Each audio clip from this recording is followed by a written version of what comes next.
Assalamu alaikum everyone, it's Abdul Majid here. Welcome back to my YouTube channel Majid's English. Today I would like to explain the types of relative clause, how to write them and how to punctuate them. Let's get started. There are two types of relative clauses. Number one, restrictive relative clause. Number two, non-restrictive relative clause. पहले वाले को पहले समझ लेते हैं. Restrictive relative clause main class के अंदर जो नाउन होता है उसको आइडेंटिफाई करता है, उसकी आइडेंटिफिकेशन देता है, ज़रूरी मालूमात देता है. अगर ये उसकी आइडेंटिफिकेशन ना दे, पहचान ना दे, तो पूरे जुमले का सेंस समझ में अच्छी तरह नहीं आएगा. ठीक है, मिसाल से समझ लेते हैं. The man who lives next door to me is brave. अब दरमियान के अंदर who lives next door to me, ये जो लिखा हुआ है ये रिलेटिव क्लॉज है जो आइडेंटिफिकेशन दे रहा है मैन की, कि कौन सा मैन ब्रेव है, कि वो मैन ब्रेव है जो मेरे साथ में रहता है. अगर इस क्लॉज को हम यहां से निकाल दें, ड्रॉप कर दें, तो बचेगा द मैन इज ब्रेव, आदमी बहादुर है. तो पूरा सेंस समझ में नहीं आ रहा कि कौन सा आदमी बहादुर है.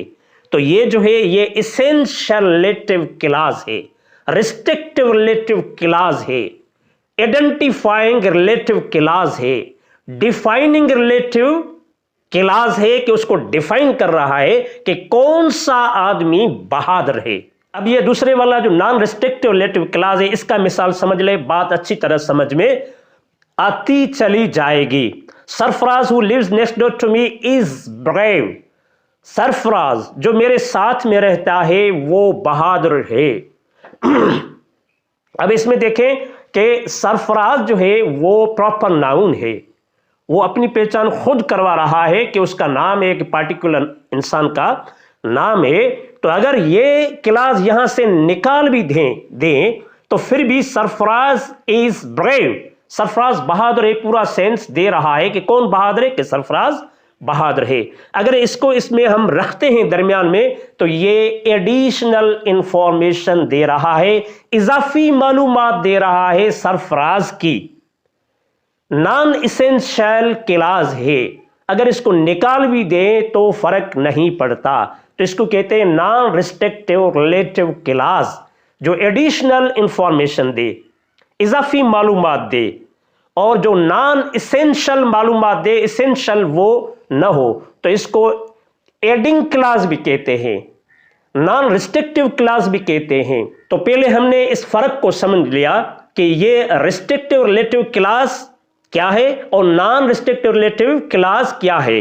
ठीक है, तो ये जिस नाउन को बयान कर रहे हैं, जिस नाउन की एडिशनल इंफॉर्मेशन दे रहे हैं, या जिस नाउन की जो है एसेंशियल आइडेंटिफिकेशन दे रहे हैं, इस नाउन को ग्रामर के अंदर एंटीसीडेंट कहते हैं. क्या भाई? एंटीसीडेंट कहते हैं. यह भी पॉइंट याद रखने की है. दूसरा मिसाल देखिए, the river which flows through the province Sindh is the river Indus. The river which flows through the province Sindh is the river Indus. अब दरमियान के अंदर which flows through the province Sindh, ये एक रिलेटिव क्लॉज है. कौन सा है?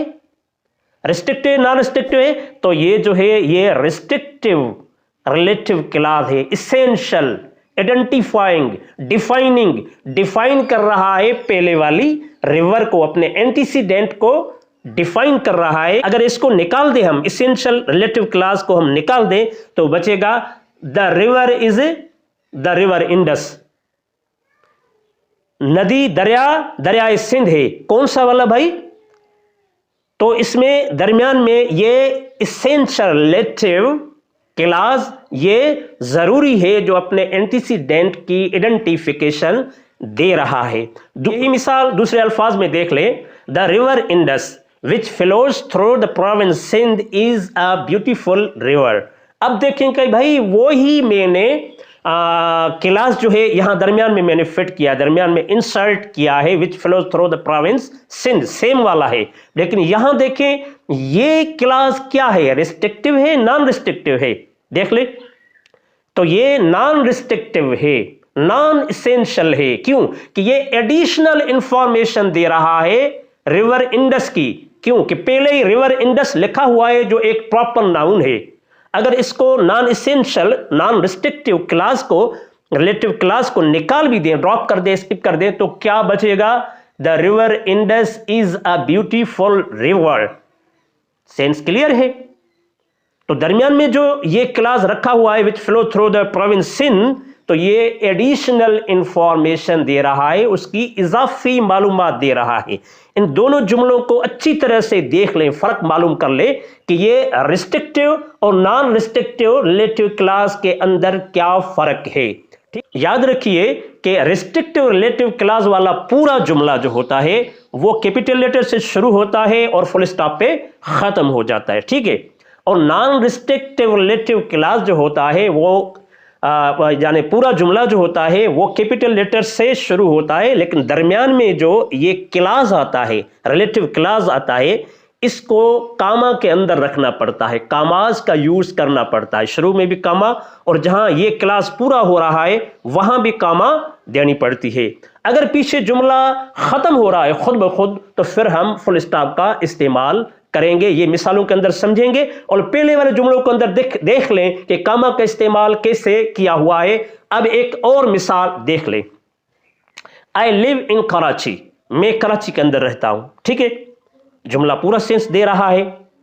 अब भाई एक और जुमला है अलहदा नीचे रखा हुआ है कि it is a big city, ये एक बड़ा शहर है। ठीक है, अब इन दोनों को मिलाते हैं रिलेटिव क्लास और रिलेटिव प्रोनाउन के जरिए से।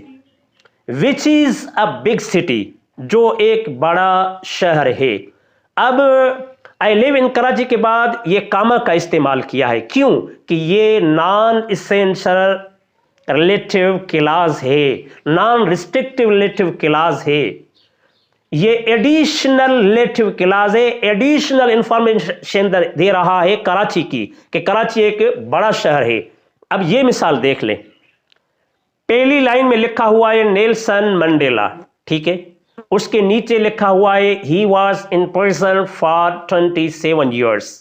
ठीक है, उसके बाद नीचे लिखा हुआ है he became the president of south Africa. ठीक है, इन तीनों चीजों को मिलाकर देखते हैं क्या बनता है। ठीक है, the Nelson Mandela who was in prison for 27 years became the president of South Africa। देखा नीचे वाला जुमला कैसे बना। अब भाई the Nelson Mandela who was in prison for 27 years, Nelson Mandela के बाद कामा लगाया और ईयर्स के बाद कामा लगाया, तो ये क्या हो गया भाई? नॉन रिस्ट्रिक्टिव रिलेटिव क्लास है। अगर इसको निकाल भी दें तो कोई फर्क नहीं पड़ेगा। क्यों? कि ये एडिशनल इंफॉर्मेशन दे रहा है नेल्सन मंडेला की। अगर ये एडिशनल इंफॉर्मेशन हम ना भी दें तो जुमला बजाते खुद पूरा मतलब जाहिर कर रहा है। इसको स्किप करके देखें तो बचेगा Nelson Mandela became the president of south Africa, तो पूरा सेंस दे रहा है। दरमियान में जो हमने ये क्लास इंसर्ट किया तो ये नॉन रिस्ट्रिक्टिव रिलेटिव क्लास है जो एडिशनल इंफॉर्मेशन दे रहा है, और इसमें कामा का इस्तेमाल भी आपने देख लिया। मैं उम्मीद करता हूं कि ये वीडियो आपको पसंद आई होगी और आपने इससे फ़ायदा हासिल किया होगा। तो मुझे दीजिए इजाज़त, फिर मिलेंगे अगली वीडियो के अंदर। अपना ख्याल ज़रूर रखिए। अल्लाह हाफिज़। Thank you so much.